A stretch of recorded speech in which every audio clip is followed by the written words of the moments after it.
It's time to open your mind and expand your empire. You're listening to The Ted Huff Show. Join in for stories that embrace imperfections and become the inspiration you need to achieve true greatness in your life through actionable progress in the pursuit of self-discovery, self-improvement, and self-purpose. Where will your story take you? Now let's get it started with the man himself, your host, Ted Huff. So this episode of The Ted Huff Show, we had a little bit of difficulty with microphones, but please hang in. I think you're really going to enjoy the discussion I have with Hugo Sanchez, the CEO of MOTI app. As a young man, he was sent to jail for a quarter of a century, only to emerge with the determination to take life to the fullest. After a couple successful business ventures, he sold it all to chase the MOTI dream. So MOTI's a platform that seamlessly monetizes content for consultants and professionals in real time at a rate set by them. Check out MOTI. They've got some really great people. So I can't wait for you to actually meet Hugo. As you heard in the intro, it's about stories, about the imperfections, about all that fun stuff. Oh, so, the right guy. Dude, I was like, this is perfect. You got a ball of things in here. I think if people are looking for imperfection, I might be the king of that. I might be the king of imperfection. I've tried already not to be perfect. I just try to get the job done. Right. That's my end game. Get the job done. You know, when I used to own a chain of dry cleaners, people say, you hire people that sometimes not experienced. I said, yeah. Because I could teach them my way and it'll get done right. No bad habits. Exactly. Yeah. I've had pressers, man, they could press a shirt in about 13 seconds, but they come in half an hour late every day. So that 13 seconds don't mean nothing to me. You just lost all those 13 seconds. Exactly. So the value is what you're willing to teach and who's willing to learn. Yeah. That's the key value of business for me. The thing is, with an app, it's a whole different world. When I'm going to a building to tell you, let me get your clothes to clean them, that I could do a better job, it's physical. We're shaking hands on it. I'm bringing your stuff at 5 o'clock. An app, I don't know who you're talking to. The call may drop. It's Wi-Fi, and then you're like discouraged. But what when your call drops on the iPhone? You don't get discouraged. No, you pick up the phone and call again. Or what happens when you use a GPS and it takes you to the wrong block and then it tells you recalculating? You don't tear out the GPS out the car. I'm never using it again. Yeah. So I think when you're trying a new app and there's a new app in the market, you have to give it a fair chance. Yeah. You're not doing it with Google. You're not doing it with Apple taking your iPhone back. Google yesterday got me turned all around. I was trying to get back to the hotel and it told me to take a left when actually I should have been taking a right because the GPS had me all twisted around. It was crazy. And so I'm like, I walked 2 blocks the wrong direction, then realized it, and then went back the other way. And who do we complain to? I don't see nobody writing Google and said, I walked the 2 extra blocks. Exactly. So, every now and then I'll get a friend and say, well, you don't have messaging on MOTI already. I'm like, oh, I'm sorry. I forgot to tell you that I was God. There's only 3 of us. There's me, Jeff, and Kevin. And I'm the salesman on the team. Yeah. And Jeff works anything you could put in this app, he puts it on. And Kevin, to me, and then think about the position that I put my 2 partners in. I just want you to think how weird this positioning is. My partners have been partners for 16 years and decided to take a 3rd guy. So you have a right hand and left arm and you just decide to have 1 more arm in the middle of your chest. How hard is that for them as partners? Yeah. It gets in the way sometimes, right? No, this is the thing, that it doesn't get in the way. It doesn't get in the way at all. Oh, that's awesome. So the fact, because here goes the thing. I think what's important about me, Jeff, and Kevin is that, one, we're all old. I'm 50. Kevin is in his 30s, mid-30s. Jeff is also in his going into his 40s. So I think all of us being together combined 150 years, we're very practical men, and we're all married. I think all those things create what MOTI is. We know what we're doing. We know who we want to serve. So we're not sitting at home saying, yo, we got to get some emojis in there. Right. That's not our game plan. It's never been our game plan. Our game plan is to take the regular person and say, you don't need brick and mortar. You're not 20. No. And one of the things that we talk about on the show is really going back and kind of letting people understand the types of things you've gone through and kind of going back to like growing up. So I know you and I have talked off camera a couple of times about this, but I think it'd be important for the folks joining the show to kind of understand, where did Hugo's journey start, and then we can kind of pepper in a few of the other things along the journey. Sure. So, I mean, to know Hugo, first I was born in Puerto Rico. Okay. My grandparents raised me because at the time, this was, 1969. My parents are moving to New York. They're moving into Brooklyn, into Pinkin Avenue. It was like a whole new world for them. They're trying to get work, so they figured it'd be easier to leave the boy with the grandparents and bring the girls, my two sisters. They thought it was easier. They could handle the girls. And since I was a boy, I was a little tougher, and my grandparents were great.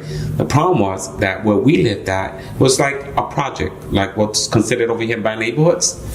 My grandmother paid 10 cents for 90 years a month. 10 cents a month for 3 bedrooms, 2 balconies. I know that sounds... So she paid $1.20 a year. I don't think her rent ever went up. My grandmother smoked till she was almost 105 before she passed away. Oh, wow. But because I was in a bad neighborhood and trying to do that transition of going to school, I never really went to school. So if you tell me, what school did you actually finish? I think I went from public school, and that's as far as I went, And I went because there was this thing that they kept flying me back and forth to New York to avoid me getting in trouble. But it was too late. I already understood that we were poor, and that my parents were hardworking, and it was just not going to be enough. I had to find my own way. So I started dealing drugs really early in the game, maybe about 14. Oh, wow. In Puerto Rico. So you got to understand, first of all, you're only making $1 a bag, but we're talking early 80s. $1, $10, it starts adding up. I'm making $300 a day. $300 for a kid in 1980 something, it's a little absurd. It's a bit of cash in the pocket. Yeah, and considering I'm going up, this is things you learn. I'm going up there at 5 in the morning because I know that the junkies need the fix at 5 in the morning, so they could go start stealing around 8 and bring jewelry, watches, car radios around 10 for the second fix, and then they try to go out again one more run to get 2 fixes for the night to hold them over so they don't get sick. So knowing that at 14 is a little disturbing. That is crazy. So you think that this is happening every day, and it's happening because today I'd rather say that it's the internet that's creating more drug dealers, or the persona. But before that, you couldn't see me. I was the kid on Pinkin Avenue. There was 1,000 of me on East New York and the Bronx. You couldn't see me. I didn't want to be seen. Today's drug dealer wants to be on Instagram, and then 2 years later catch 20 years and say, how did I get caught? Everything required life in the back. Anything over 2 ounces of cocaine required life in the back, but with me it was kilos, so totally different. It was life in the back regardless. And that's not even the best. A lot of people say, I want to survive in there. Of course you would have. Even you would have survived in there. Your survival instincts are incredible. So when people say you're not going to, that's a lie. You're going to survive. You may not be the same when you come out, but you will survive, and you will learn a lot of things to survive. And that's what I learned in there. But one of the things I did learn in there that was very interesting, the one thing people think people don't have is respect. In jail, you learn respect or you'll lose your life. Inmate's honey bun, his cake and soda soap bar can get you killed. Wow. It's so weird how we have a thing of not respecting people on the street because we think we're tougher, and we won't take somebody's soap in jail because we know we could wind up dead in the yard. Isn't that interesting? The one thing we should grow up learning is respect, and some people have to go to jail to learn it. A different perspective of crazy, right? Yeah, it's you think about the things that we take for granted. I grew up in the Midwest, in Iowa.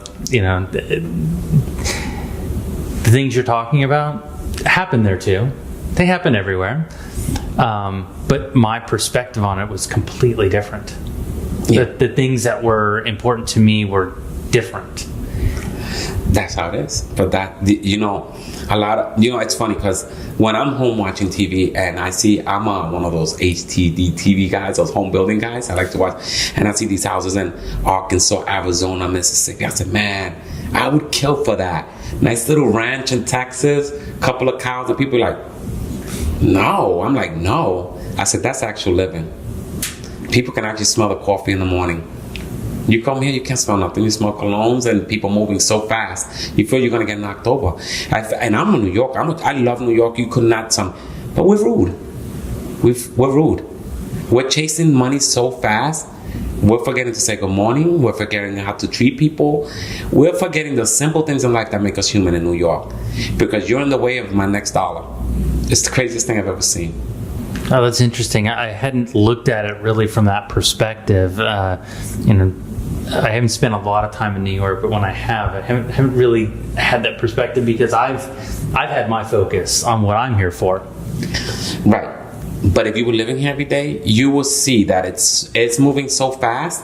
Your neighbor lives there today, and tomorrow he's moved or sold his place or went bankrupt. That's how fast New York is. In this building, I've seen things change over the years. New, younger people coming in, older people losing their place. And I'm like, whoa.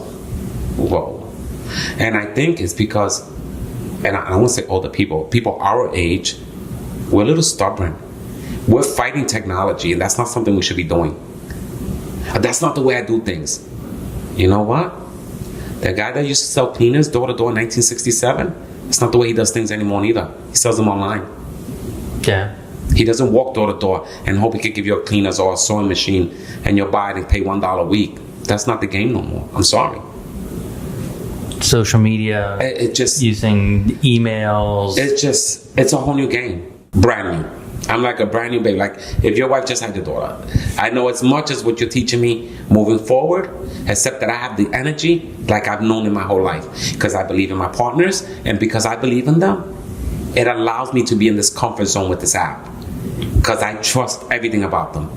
I have no doubt that we're going to get where we need to be with them too. Nobody else, just them. So what was it that caught your attention with because you have an iPhone app that we'll have a link for you guys to go ahead and download from the website and the show notes. But what got you to that point where you're like, I've got to do this app? Well, you know, it's funny. It's not about everything I've ever done. I used to be a construction manager. I completely stopped that and went into dry cleaning. Just night and day, overnight. So I'm done with construction. So how did you make that decision? Again, I used to, my boss required me to wear suits. Some of my suits were $6,000, $7,000. I would have to hand made because everybody I was talking to, Harvard graduates, people that you had to go right. They cut checks $5-7 million. You have to go appropriate to these people. But my suits, every time I sent them to clean, they were like $22, $25. I'm sending 25 suits a week. That's costing some money. That's like the t-shirt, ties. I ran into my dry cleaning, the employee at Costco's. Craziest thing. I went with my wife in Costco, and the guy's name is Danny also. So I ran into Danny. I said, hey, Danny, can I ask you something? You working? How much is it to actually clean a suit? Give me the actual cost. He said, I get paid 80 cents an item. An item is 2 pieces, a pants and a shirt or a jacket and a pants. It's called one item. So he's getting 40 cents literally for every piece that he irons. And then the machine takes 65 pounds in dry cleaning. So you do the math. The hanger's a nickel. The clip is 3 cents for like 10 of them. And the bag is a nickel. The bag that goes over it. So I'm saying 10 cents. I said, so my suit is costing about $1.50 in total. And I'm paying $25. That's a $23 come up.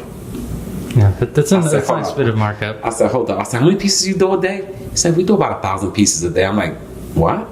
I said, wait a minute. I said, go find me a factory, a warehouse. I said, we're going to do something different. And I walked away from that also for this app. I had a dream about an app. Just bits and pieces of what I think it could be. I called my friend Kevin, which he knew I was a developer. Then we became really close because he's an amazing designer. He designs everything on MOTI, and he used to show me his work. So when I had an idea, Jeff was the one to bring on board. So he brought Jeff. Jeff is the key. If it can't be done, Jeff will tell you can't. But if it could be done, I remember it was me, Jeff, and Kevin, and we had some actors in the house that were friends of mine, and we were kicking the idea back and forth. It's the first time I met Jeff, and I was able to look at Jeff's eye and just said, let me think about this. This is possible. I might be interested. I remember that's what he said. I might be interested. Give me a couple of weeks to run this over. And then Jeff and I called back, and they said, okay, let's just work out the details. Funding, money. I said, I'm selling everything that I own. That's how in I'm in. Wow. Talk about going all in. It's just how you, and look, you're in when you bought all this equipment. There's no saying this was going to be successful, but you didn't know until you committed. True. My whole thing was committing. I work out the rest of the detail. Whatever I don't know, Jeff teaches me. Whatever I don't know, Kevin will inform me. And whatever I need to learn, I learn from guys like you. That time of doubt, overwhelm, or frustration, what are some tactics that you use to just clear your mind? I know we talked about earlier a little bit off camera. I tell you, there's one thing in jail that we call this in jail. It's called the fuck-its. It's called the fuck-its. Because when you can't change something, fuck it. It is what it is. But anything you could change, you change. You put the effort to change. But you can't drown yourself on something that can't be changed. It doesn't make no sense. It doesn't. But if it could be changed, go all in. But the idea is you only get the fuck-its when it's impossible to do something with it. If you take a glass right now and you smash it, then we're done with it. It's a matter of just cleaning it up. I'm not going to sit here wondering we can fix it. No, it's done. Let's move on. It's knowing how to move on. And it's knowing how to really commit. People commit partially. If you commit with doubt, you're not committing at all. That's not the way I operate. I commit to win. That is my only goal. All these little bumps, they're not losses to me. They're learning experience. Like I tell you, I learned more about MOTI this year than I learned 2 years ago. And it wasn't about the app. The app, I know everything about the app, the direction, what I want, not the app. My target, who are my people, who would actually use it and why they would use it. And how do I create a market for them or create them interested in the app that says, okay, this makes sense to me, Hugo. How do I do that? And that was one by Instagram DM. People say, oh, I DM'd you, I DM'd everybody that I wanted to talk to. That's true. Because my worst scenario is that you're going to tell me is no. That was the absolutely worst. I was going to get my fingers chopped off. I was going to get killed. You just would have told me politely, listen, Hugo, I'm not interested at this moment. I have other projects I'm working with. Yeah, we had a little bit of an introduction. So Gerard had introduced us and so and went through that piece. So a lot of people don't get it. Like, how does this work? I met Gerard through Anthony. I went to Founders. Anthony made it his part to introduce me because he thought that I had something about it. And I thought, I got a lot of DMs. This is the weirdest thing because I get DM from young people. So it always interests me why a young person would DM an older person thinking that I could brand them. I can't brand them. Your brand is too young. You need to stick in your core group and get them going. If you're building a brand and you want to meet people like you, that I have to have something to offer you. You have to be within my brand reach. But would Ted use my brand? Well, the answer is yes. Right. But that's why I would go after Ted and not go after a 6ix9ine, a rapper. Amazing rapper. He could probably get me 10 million downloads in one day and crash my app. But would he actually use my app every day as a business? No. But he's not my client like you would be. You would use it 4 times a week, at least an hour a day, if you're making money off of it. And that's my goal. My goal is that it actually helps you when you use it. My partners, when they built this, we have one plan. We don't deter from it. Even if we catch brain farts every now and then, do you think? No, we clear that out right quickly. So do you think this would be a good idea? Yeah, no. I mean, and that's the thing. Like, we all know what we're doing and what our role is. There's no mistake here. There's no little checking up on us like we're 5 years old. Look, if you tell me, Hugo, what's your wish list? My wish list is pretty much. That was actually one of my questions. If you ask me if I had to pick partners out today, if I had to pick out more partners to build my app out, what's my wish list? Well, I got John Malak. Now, this is gonna sound strange. It would be Gary Vee, not because he's famous, because he probably wouldn't even use my app. It's not. Gary gives everything for free. When you speak to Gary, it's free. What he gives you is free. You just gotta embrace it or walk away from it. But Gary has the footprint, VaynerMedia, Vayner Sports. Mm-hmm. Everything else that he does inside that company is our app. Okay. If you want to work with VaynerMedia, wouldn't you like to work on a one-on-one consulting with them, being able to see the person, talk to them, and be able to show your brand? I work with VaynerMedia to bring you the best content possible. That's what MOTI. If MOTI provides you to do now what's more important, build content. Without content, you don't have a show. You build a great show because you invested in the equipment, and the content you put into it. That's what makes Ted's show. From the beginning to the exit, everything is done to perfection. And that's what MOTI wants to do. We want to be able to provide you with an app that says, you don't have to use Skype and then pay me through Venmo. You don't have to use this and then pay me through Cash App. We're going to use this, you're going to pay me, and we're going to build content, and you're going to be able to save that content, so when you're working on your brand, you can go over what we spoke about. Oh, you're going to be able to provide. I want to build MOTI to a point where you wouldn't need all this. Where it's all on your phone. Our voice, video, everything is to a level where Tess says, this is acceptable for me to do a podcast with. We're talking about 500,000 podcasts done just in the United States a week. 500,000. And 51% of them are college graduates listening. If that is not a solid market, I don't know what is. That's awesome to hear. That makes me feel good. No, hands down, this is going to be the next television. You know how you go and watch CNN and you watch this? This is it right here. This is a version of Netflix. So this would be Netflix in the podcast world. So when people say, I got a podcast that I reached thousands of people that believe in what I do. And that's important. Because you're building a core group around what your brand is. So you mentioned the core group and building the brands.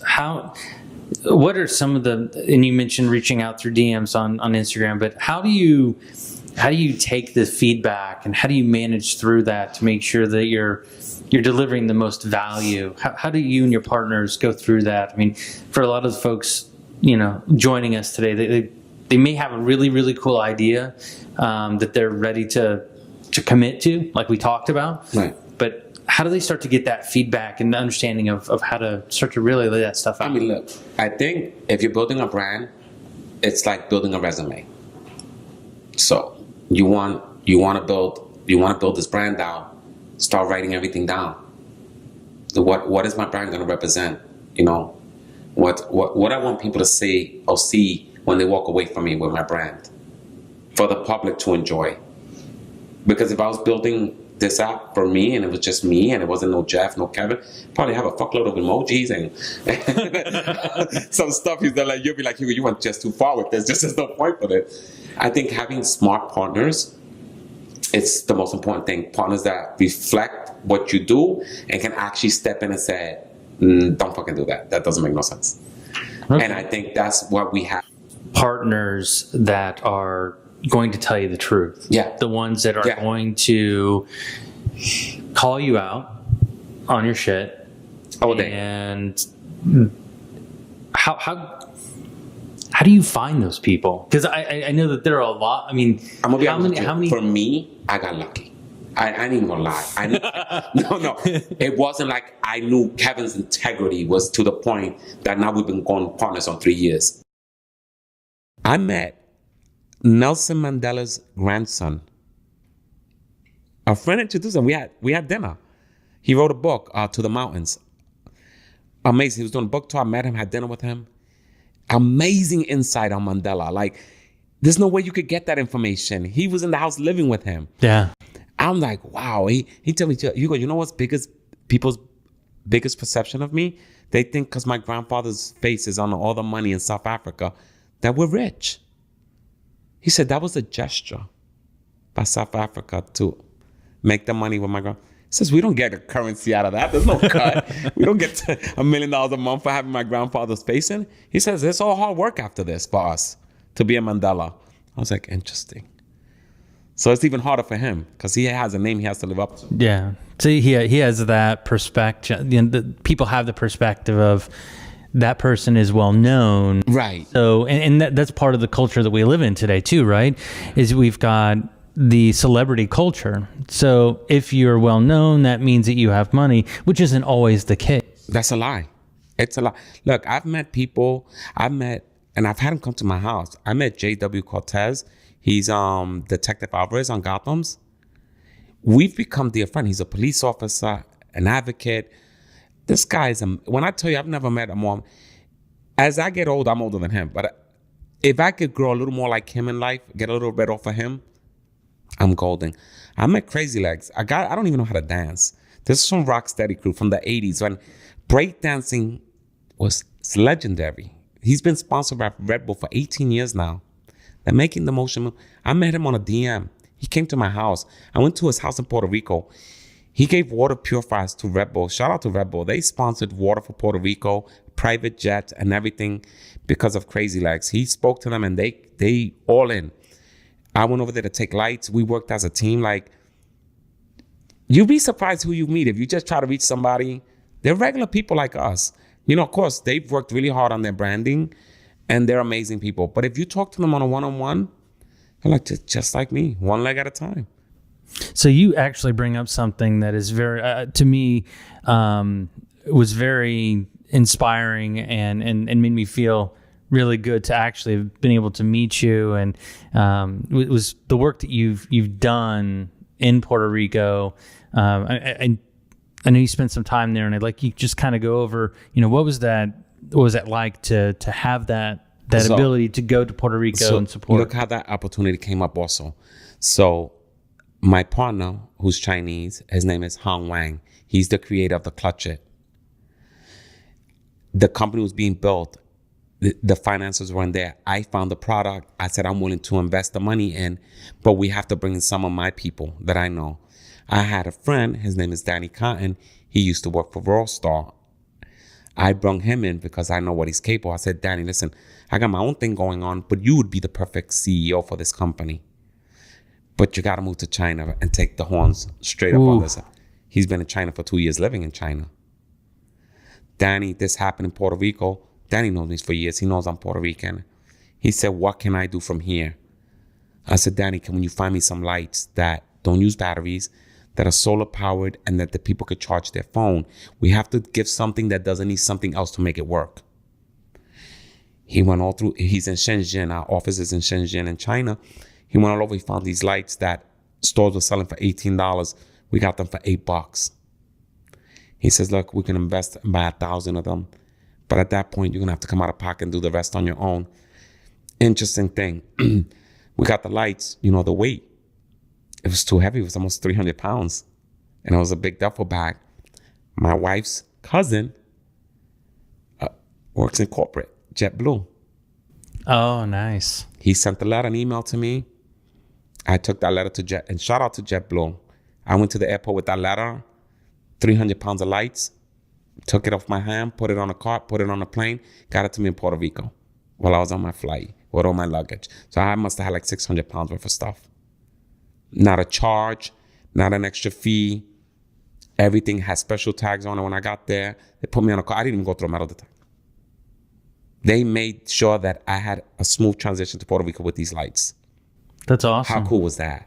That is. And it was a simple letter from JetBlue, and they did it on a 24-hour notice.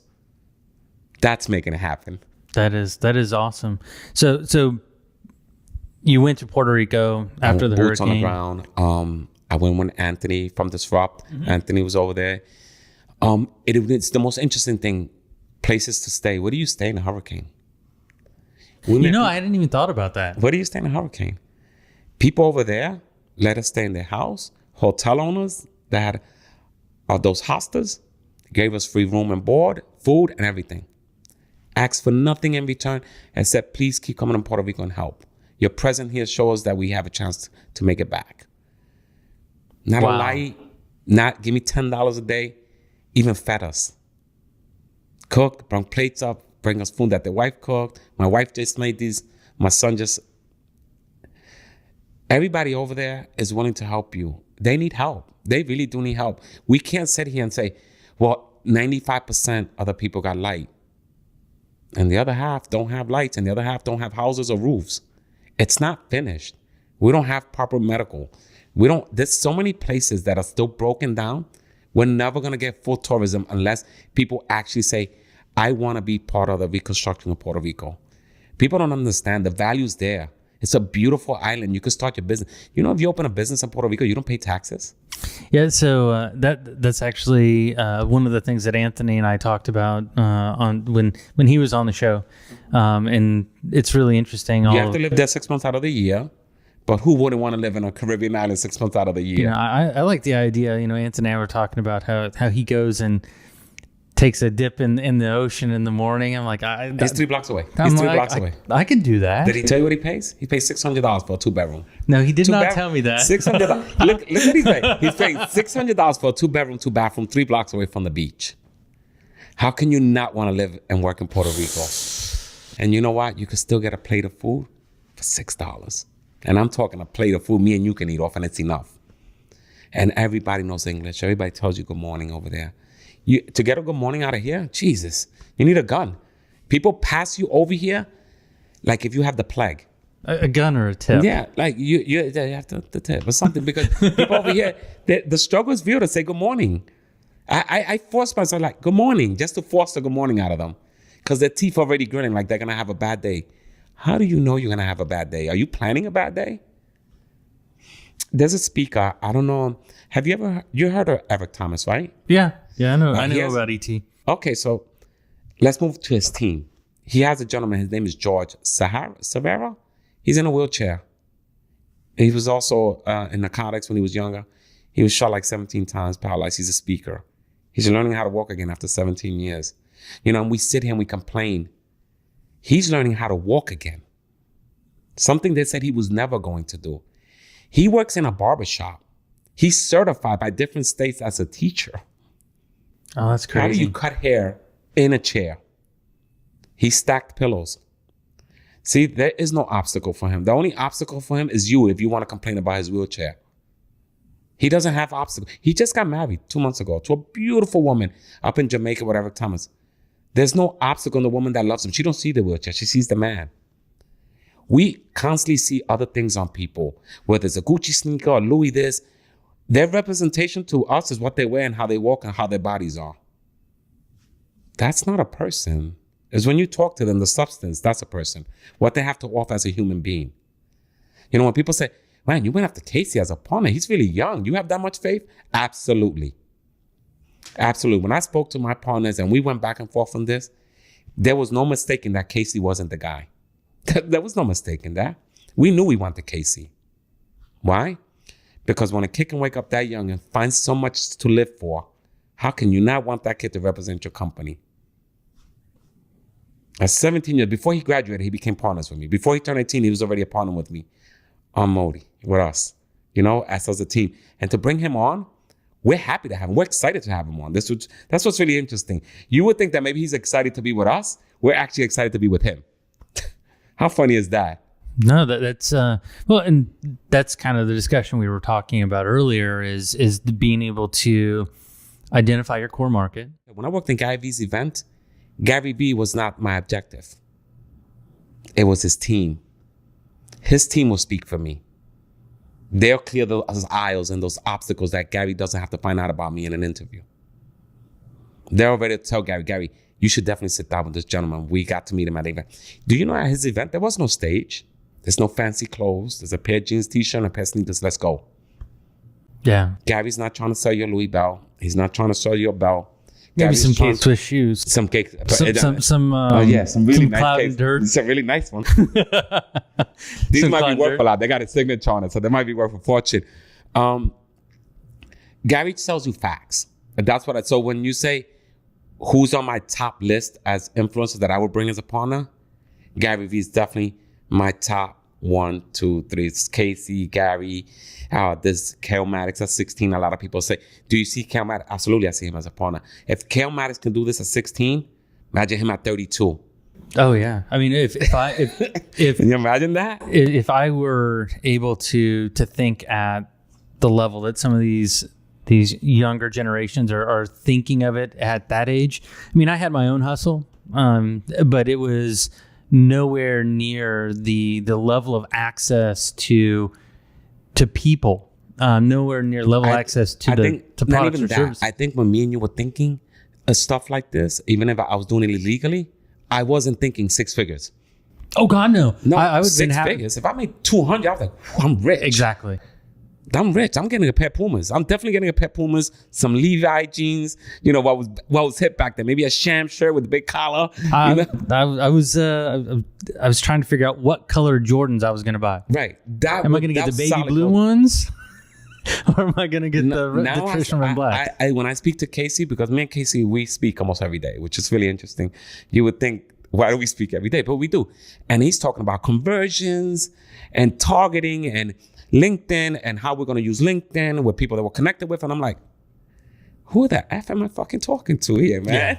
I'm expecting this conversation in a boardroom with 20 or 12, 50-year-old men saying, we're taking 5 minutes.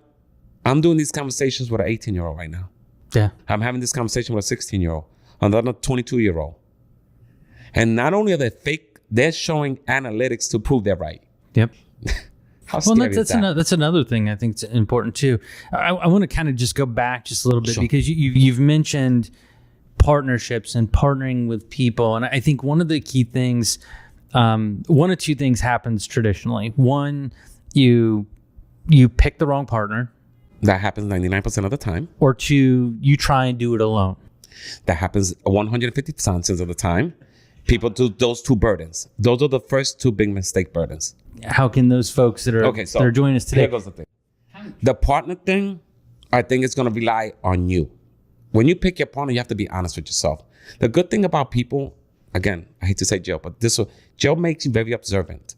Because if you want to live, you need to watch everything around you. Again, I'm very observant. My partner's behaviors are very unique. Me knowing them, I don't take a guess on my partner. I never have to guess on Jeff. I never have to guess on Kevin. That's what makes me have great partners.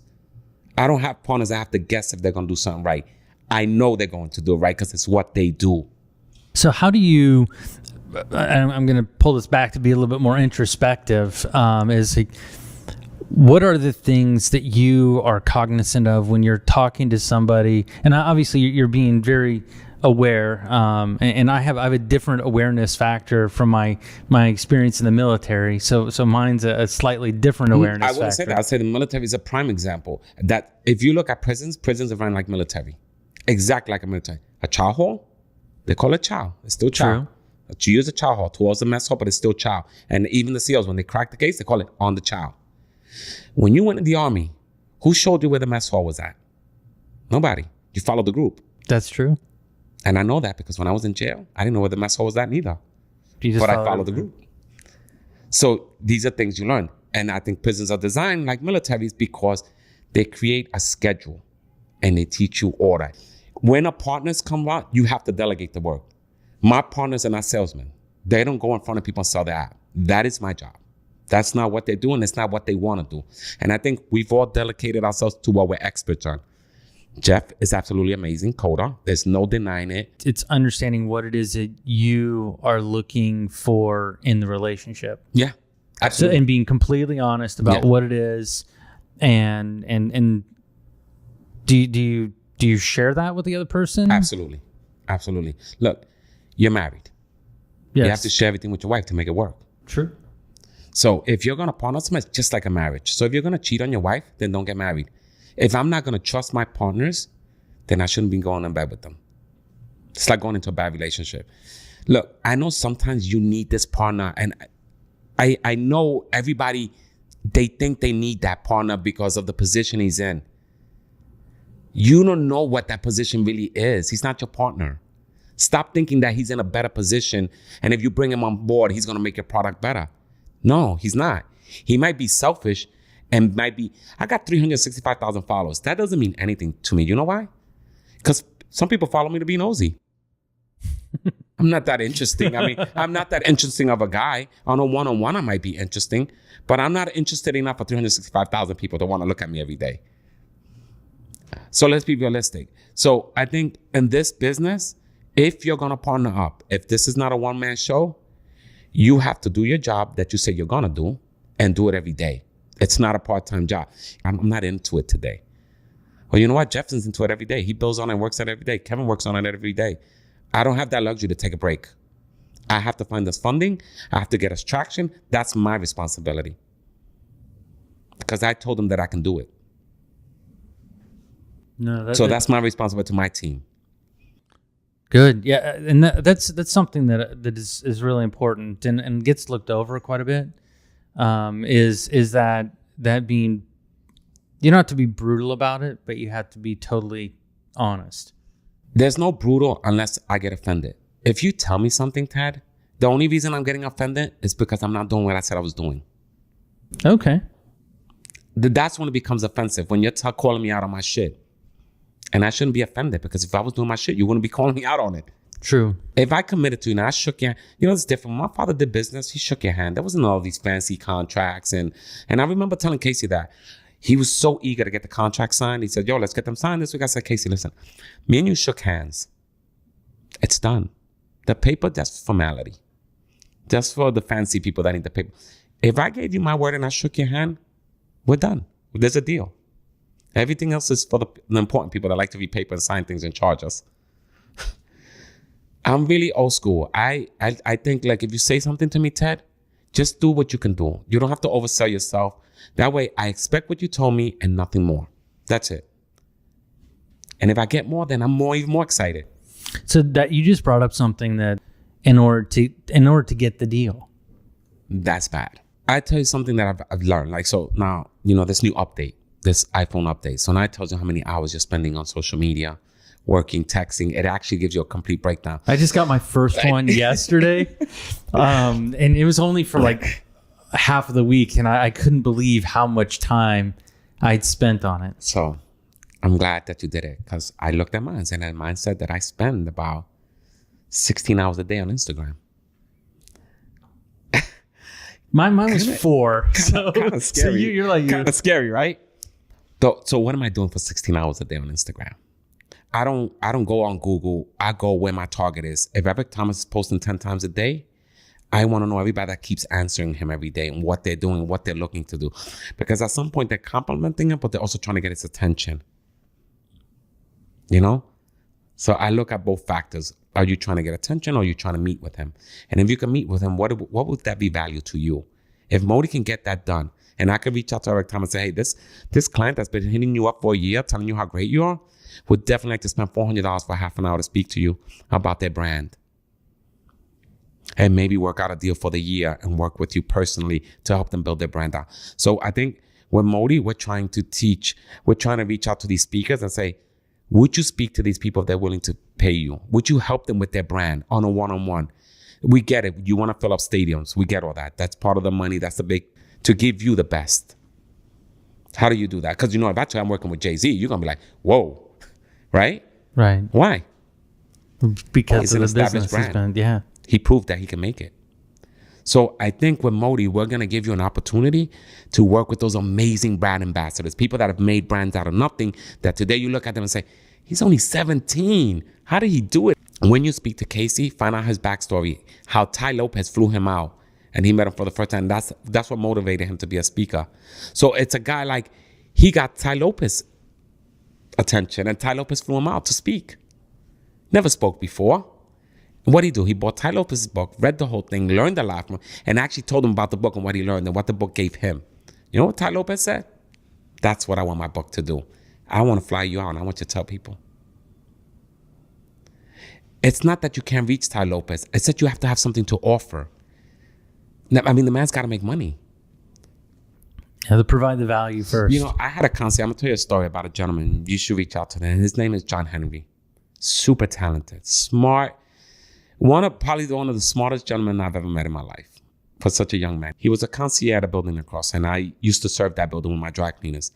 And every day, I seen that John used to make that extra effort. So if you were Chinese, you were Muslim, American, he would learn to say good morning in your language. Arimoto, good morning, salam alaikum. He would go out of his way so his tenants would have a level of comfort with their concierge. Pick up their laundry, let them know when the laundry got back. I said, John, I really adore you and admire you. As a young, smart man, I know you think this is a great job. It is. It's got union benefits. It's pretty cushy. You're in there. I said, but there's one thing in your life that you're never going to get back is time. I tell people all the time this. Time is the one thing you can't get back. Don't waste it behind a desk. Take your chances out in the world, not behind a desk.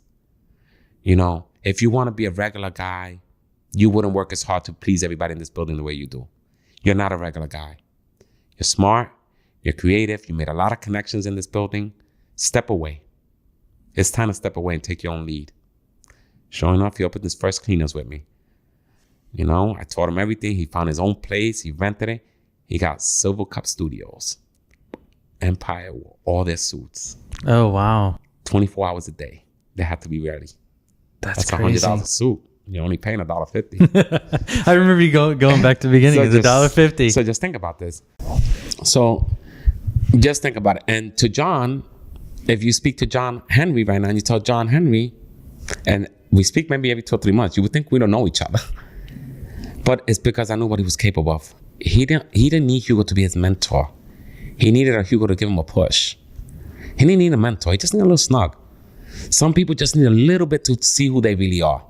So that's one thing that I hear a lot now is, growing up, mentors were people around you. Mentors were people you went to go. Yeah, my biggest drug dealer, that was my mentor. The guy that controlled my whole block, that was my mentor. I saw power in that I was like, wow, everybody moves when this guy snaps his fingers. And it's all over this little envelope. I'm like, wow. And this is what I say, when you look for the right mentors though, and you're in the right neighborhoods, in the right small towns, you can find the right people. But if you're in a place where you come from nothing, your mentor is sometimes the wrong person. It's sad. So I want to get your perspective on this. It seems like there are so many mentor programs that have started in the last year. Oh my God. How can someone, and I've got my own opinions, but we'll get yours. This is even though it's called the Ted Huff Show, they're not coming to hear Ted's opinions. They're coming to hear what my guests are. I'm quite sure me and you are on the same focus with that. A lot of it is BS, and a lot of it's good mentorship. I think it's sorting out. How do you do that? How do you sort it out? How do I sort out a good mentor for me? Well, just for anybody. Because I'm assuming it's going to be the same process. For Hugo, a good mentor to me is somebody that's willing to speak to me right out the gate, right on like when I DM somebody, and an actor, like I DM J.W. Cortez, and the guy that introduced me was another guy that did 10 years in jail. So that grew up with him in his neighborhood. It was the interaction of, hey, JW, my name is blah, blah, blah. Me and my team, we created an app. I would love to show it to you. I think it could have a big role in fundraising and actors' role and reaching out to people. Absolutely. Where do you live? I live in New Jersey. I could go see you. I'll stop by your house. Is it okay if I bring my wife? I was like, what? What? Yeah, absolutely. I was confused. And then again, I had an event here in New York. I didn't pay him. He did my whole event for me and my team. Went up there, carried all the heavy load, did all the speaking, did all the promotion. To me, he's my mentor. And when you look at my mentor, I say it's J.W. Cortez, Crazy Legs, people that have status and never wants to listen, Hugo, I could do this, but it's going to be this. Never it's going to be that. It's always been, Hugo, what can I do on my end from what I know to help you? Okay. So I was able to pick out people that wasn't charging me. And to me, that showed me value on a mentor. And not that JW could come every week. He can't come every week to mentor me. But you know what? If I have a question, I have his personal number. I can pick up and speak to him. If I have an event or need him to do a promo for me, it's a phone call away. Absolutely, my brother. Whatever I can do to you to help you. So you brought up something that I think is super important. And we are very close on the same page, is you have to bring value to the table. Yes. You have to bring discussion. You have to bring a perspective. If that's the first thing, to be honest with you, we should make that first. There has to be something on the table to eat to begin with. Like what would I be reaching out to Gary Vaynerchuk for and DMing him, writing for what? For a t-shirt? I can mail that into his company, and if he likes it, he likes it. If he don't. Right. But if I want a Gary V on my app, it has to have what is in it for Gary's portfolio. If he wants to have MOTI with his Uber investment, Snapchat, everything that he's invested, does my app fit in his portfolio? Yeah, my app does. And I know it does. So my wish list is a guy like Gary V.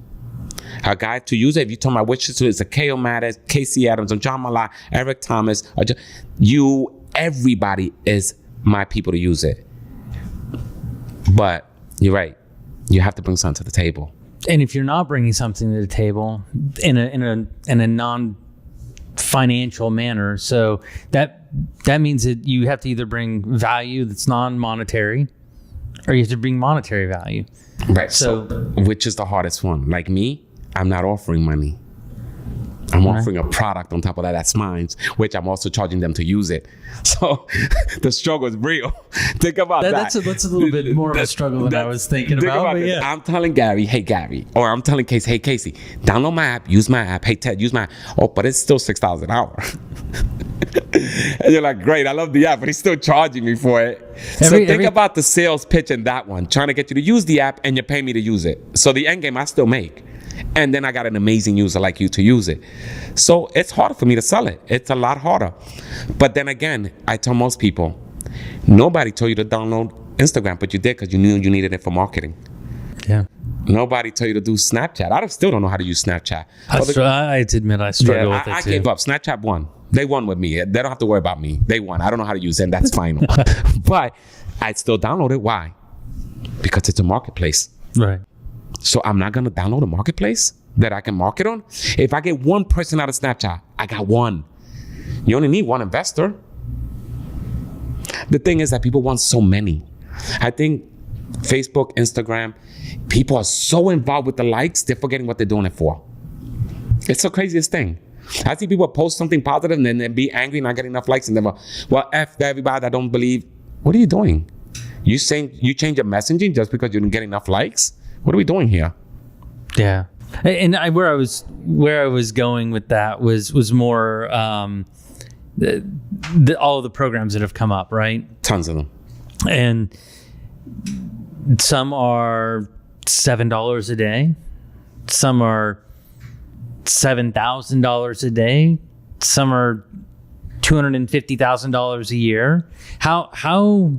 Okay, first, from your perspective, my perspective on that is you have to do your due diligence and say, okay, what's the rollout on this? I'm paying $15,000 for what? For phone calls?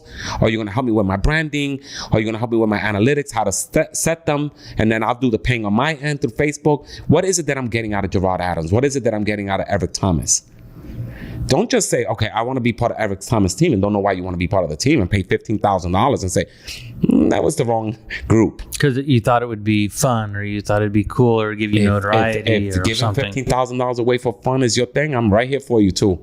Give me $15,000. I'll take it too. I'll take it too. Let's be realistic. If you're investing in yourself and in your brand, then it's like buying a car. You're going to go to motor dealership. You're going to find out what this car has, air conditioning, heating, power windows. Well, that's how you should be looking at the person you're looking at as a mentor. Does he have everything I need for my company? Does he provide everything? You do it when you buy a car, right? You need to do it when you're shopping for a mentor. Yeah, you should be shopping for a mentor like anything else. If you're saying, I want to be part of Founders, what can Founder offer me? Oh, it's only $30 a month. It's not that serious. That's a Metro car for the week. That can get you to work and back. You can have a job for that $30 you're giving away. That's really, use your common sense. You don't have to be a rocket scientist. I think investing in your brand is getting that core group that relates to what you do and getting them on board. That's the investment. Getting the people that you go, he's like me, he does what I do, getting them on board. Because once you get them on board, there's 100 of you doing the same thing. So we've spent quite a bit of time here. What are 3 things that they can do today that will get them that one step closer to their dream? First thing is stop bullshitting yourself. Stop really making excuses of why you don't get things done. I know a lot of people say that, but it's true.